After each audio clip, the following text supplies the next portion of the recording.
आज हम न्यूटन की गति का दूसरा नियम और संवेग, एक भौतिक राशि है, इसको समझेंगे। न्यूटन की गति के द्वितीय नियम को समझने के लिए हमें संवेग भौतिक राशि को समझना बहुत ज़रूरी है। संवेग क्या है? देखो, इसको एक उदाहरण से समझते हैं। एक हमने पत्थर लिया और एक हमने पंख लिया, ठीक है। इनको हमने पूरा हाथ घुमा के, पूरा बल लगा के उसको वेग प्रदान करने की कोशिश करी, पत्थर को भी और पंख को भी। तो कौन सी वस्तु में ज़्यादा वेग उत्पन्न हुआ?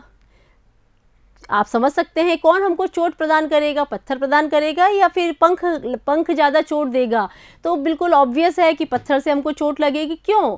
हमने बल तो दोनों पे लगाया, बराबर का बल लगाया, लेकिन पत्थर हमें चोट देगा और पंख हमें चोट नहीं देगा। तो किस बात का फ़र्क है उसके अंदर? उन दोनों के द्रव्यमान का फ़र्क है। जिसमें वज़न ज़्यादा है वो हमको चोट देगा और जिसमें वज़न कम है वो हमको चोट नहीं दे पाएगा। तो वो जो वेग बराबर लगने के बाद भी उसका वेग बराबर नहीं होता है, तो ये हम कहते हैं संवेग के माध्यम से उसको समझते हैं। किसी गतिमान वस्तु के वेग को संवेग द्वारा नापा जाता है, ठीक है। तो गति किसके ऊपर निर्भर हो गई? वस्तु के वेग पर भी निर्भर है और वस्तु के द्रव्यमान पर भी निर्भर है। तो ये दोनों चीज़ें मिलकर बनाती है संवेग बनाती है, ठीक है। वस्तु की गति को कौन बना रहा है? वस्तु का वेग प्लस वस्तु का द्रव्यमान। तो हम परिभाषा दे सकते हैं कि वस्तु में गति की मात्रा वस्तु के द्रव्यमान व उसके वेग के गुणनफल के बराबर होती है। तो इसको हम फॉर्मूले के रूप में भी लिख सकते हैं, संवेग बराबर द्रव्यमान गुणा वेग। P बराबर, P को हम व्यक्त करते हैं संवेग, संवेग को हम P के माध्यम से व्यक्त करते हैं। द्रव्यमान हो गया m, इंग्लिश में होता है मास, और वेग हो गया वेलोसिटी, जो कि हम v से व्यक्त करते हैं। तो P बराबर mv, ये संवेग का सूत्र बन गया, ठीक है। तो इसको हम संवेग को हमने जाना, इसको कुछ इसका मात्रक देख लेते हैं। पहले मात्रक क्या है संवेग का? तो पहले हम फॉर्मूला देखते हैं। P बराबर m, m को नापते हैं किलोग्राम से, फिर v को नापते हैं मीटर प्रति सेकंड से।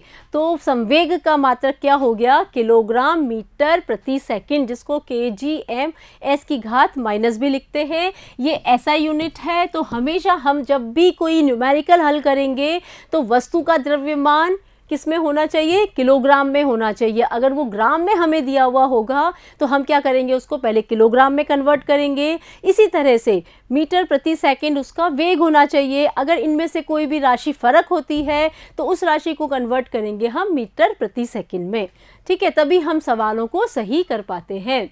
अगला है कि संवेग अधिक कब होगा? देखो, संवेग अधिक कब होगा? जब द्रव्यमान अधिक है, वेग अधिक है, और द्रव्यमान और वेग दोनों अधिक है, तभी क्या होगा? संवेग अधिक होगा। कुछ उदाहरणों से हम संवेग को समझते हैं। देखो, कराटे खिलाड़ी द्वारा बर्फ़ की शिला को हाथ के एक झटके से तोड़ना। क्या करता है वो कराटे का खिलाड़ी? बर्फ़ की शिला को रखते हैं और उसके ऊपर ज़ोर से झटका मारता है। तो उसके जो हाथ का वजन है प्लस उसने कितनी वेग से उसको मारा, और वो जो उसने वेग प्रदान किया अपनी हाथ को, वो हाथ का वेग बर्फ़ की शिला पर जाकर रहा और वहाँ पे जाके वो शून्य हो गया। तो जितना वेग की वजह से बल आ रहा था वो बर्फ़ की शिला पे लगता है और वो बर्फ़ की शिला टूट जाती है। कम गति से गतिमान बस द्वारा सामने से आ रही व्यक्ति का घायल होना। इसमें हम देख रहे हैं कि कम गति से गतिमान बस द्वारा, वेग तो क्या है? कम है, और लेकिन बस है तो बस अपने आप में बहुत भारी होती है। तो बस तो भारी हो गई, वेग कम है, तो भी क्या हुआ? सामने से आया व्यक्ति घायल हो गया। फिर भी घायल हो जाएगा। क्यों? क्योंकि वजन ज़्यादा होने से, द्रव्यमान ज़्यादा होने से उसका संवेग ज़्यादा हो गया, इसलिए व्यक्ति भी घायल हो गया। तो संवेग शून्य होगा जब वस्तु विराम अवस्था में होगी। जब विराम अवस्था में होगी तो वेग नहीं है, शून्य हो जाएगा, तो उसका द्रव्यमान होने का भी कोई मतलब नहीं रहेगा। द्रव्यमान से उसका गुणा होगा तो संवेग भी शून्य हो जाएगा। तो संवेग क्या है? क्योंकि वेग की दिशा है इसलिए संवेग की भी दिशा होगी। तो संवेग क्या है? एक सदिश राशि है और उसका संवेग किस दिशा में होगा? वेग की दिशा में ही संवेग होता है, ठीक है। अब कुछ प्रश्न हैं जो कि हम हल करते हैं जिससे कि हमको संवेग के ऊपर जो समझ बनी है वो बिल्कुल स्पष्ट हो जाए।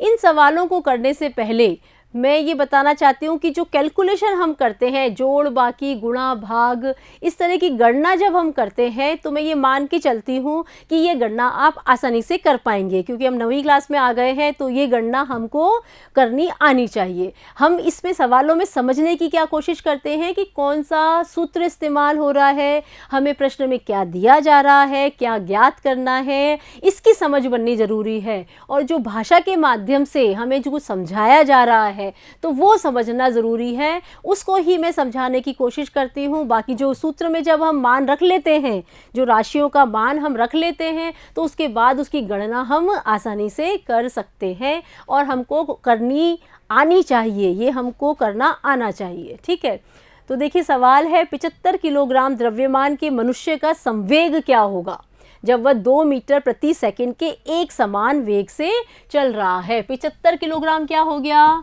उसका मास हो गया, m की वैल्यू हो गई। ठीक है, जब वह 2 मीटर प्रति सेकंड के एक समान वेग से चल रहा है तो ये हो गया v का मान।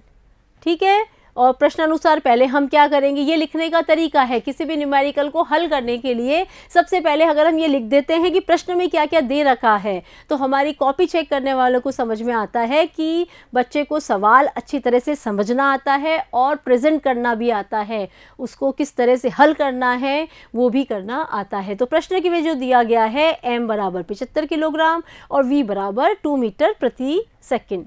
हम जानते हैं संवेग का सूत्र हमने लिख दिया, संवेग बराबर द्रव्यमान गुणा वेग। इसको हम बॉक्स में भी लिख सकते हैं जिससे कि एकदम स्पष्ट दिखाई दे।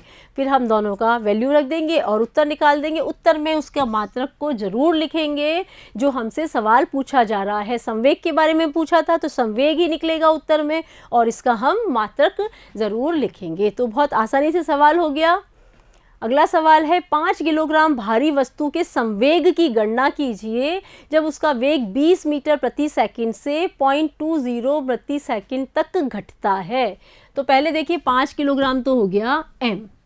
ठीक है, अब उसका वेग पहले था 20 मीटर प्रति सेकंड, तब उसका संवेग कितना था, फिर उसके बाद घटकर उसका वेग हो गया 0.20 मीटर प्रति सेकंड, तब उसका वेग कितना है। तो देखिए हम क्या करेंगे, पहले द्रव्यमान को लिख लेंगे हम कि द्रव्यमान हमको कितना दे रखा है। पहली स्थिति में वेग कितना हो गया 20 मीटर पर सेकंड, अतः संवेग कितना हो जाएगा, देखो m गुणा v, तो 5 गुणा 20 यानी कि 10 किलोग्राम प्रति सेकंड हो जाएगा। दूसरी स्थिति में जब उसका वेग कितना हो गया 0.20 मीटर पर सेकंड हो गया, तो हम हल कर लेंगे सेम सूत्र लगाकर, और हल करने के बाद पता चला कि उसका संवेग कितना हो जाएगा 99 किलोग्राम मीटर पर सेकंड उसका संवेग आ गया। ठीक है, तो इस तरह से बस वैल्यूज़ ही रखनी है, हमको सिर्फ आइडेंटिफाई करना आना चाहिए, हमको पहचानना आना चाहिए कि जो राशियां हमको दे रखी है, जो आंकिक मान दे रखे हैं, वो कौन से वाली राशि के दे रखे हैं।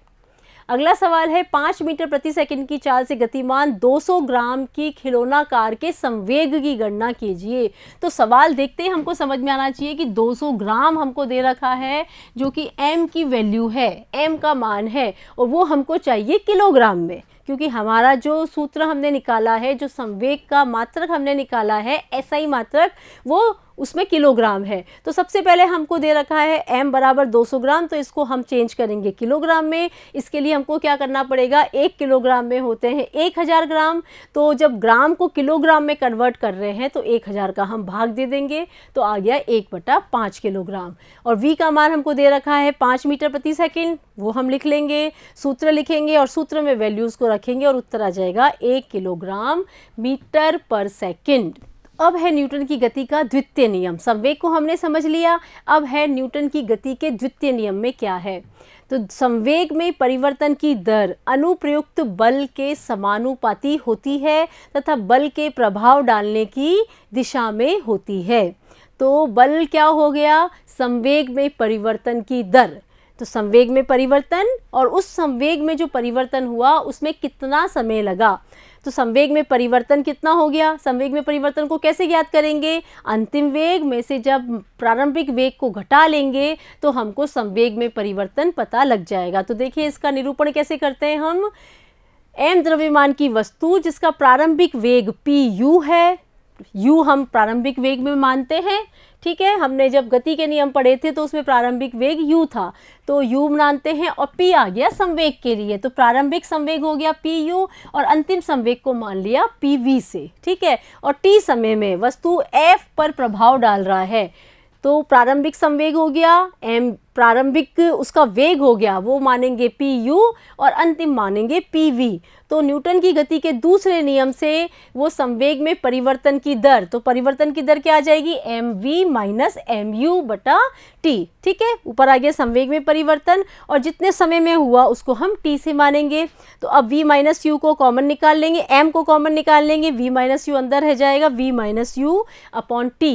तो v minus u upon t क्या है, हम जानते हैं इस वाले सूत्र को कि a बराबर, a क्या है, त्वरण, ये भी हमने पढ़ा था। तो a त्वरण का मतलब क्या होता है, वेग में परिवर्तन बटा समय, तो ये वेग में परिवर्तन आ गया। तो इस सूत्र को हम इस वाले सूत्र में लगाते हैं। देखिए इसमें v minus you upon T, इसको हटा के इसकी जगह हम क्या लिख सकते हैं, इसको हटा के इसकी जगह हम a लिख सकते हैं। तो f proportional to M A, F बल समानुपाती होता है द्रव्यमान और त्वरण के समानुपाती होता है। इसका मतलब वस्तु पर प्रभाव डालने वाला बल वस्तु के द्रव्यमान और बल के प्रभाव से उत्पन्न त्वरण के गुणनफल के समानुपाती होता है। इसको भाषा में लिख लिया, और त्वरण बल की दिशा में ही प्रभाव डालता है। जब ये समानुपाती का निशान हटाते हैं तो उसकी जगह लगता है एक स्थिरांक लगता है, k लगाते हैं, k लगाया जिसमें k क्या है, एक स्थिरांक है। ऐसा ही मात्रकों में k का मान 0 होता है। इसका मतलब सूत्र बन गया F बराबर ma। ये बहुत इंपॉर्टेंट फॉर्मूला है, बल बराबर द्रव्यमान गुणा त्वरण। ये हमको बहुत जगह काम में आएगा और इसके आधार पे बहुत सारे न्यूमेरिकल भी हम हल करेंगे, ठीक है। तो न्यूटन की गति का दूसरा नियम हमें क्या क्या बताता है, देखो बल और त्वरण के बीच संबंध प्रदान कर रहा है, बल नापने की विधि बता रहा है। F यानी कि बल को हम नाप पाते हैं किसके आधार पर, उसके द्रव्यमान के आधार पर, और वस्तु में कितना द्रव्यमान की वजह से, बल की वजह से कितना त्वरण उत्पन्न हुआ, इस आधार पर हम इसको नाप पाते हैं। तो इसका मात्रक क्या हो जाता है, द्रव्यमान को नापते हैं किलोग्राम में और त्वरण को नापते हैं हम मीटर प्रति सेकंड स्क्वायर में नापते हैं। तो किलोग्राम मीटर प्रति सेकंड स्क्वायर इसका मात्रक हो गया, जिसको न्यूटन भी कहते हैं। एक न्यूटन बराबर क्या हो जाएगा, किलोग्राम मीटर प्रति सेकंड स्क्वायर। तो शॉर्ट में उसको न्यूटन भी कहा जाता है।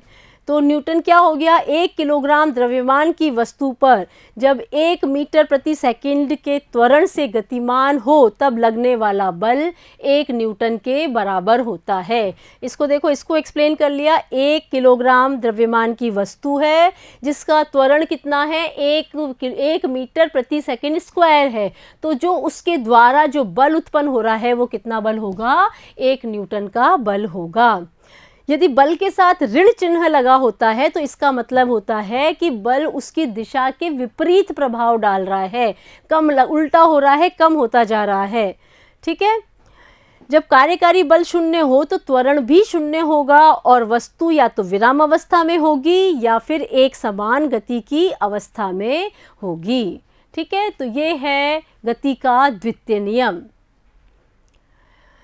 इसी के बाद अब हम पढ़ेंगे दूसरे वीडियो में गति के द्वितीय नियम पर आधारित जो न्यूमेरिकल्स हैं, आंकिक प्रश्न हैं, उनको समझेंगे। Thank you.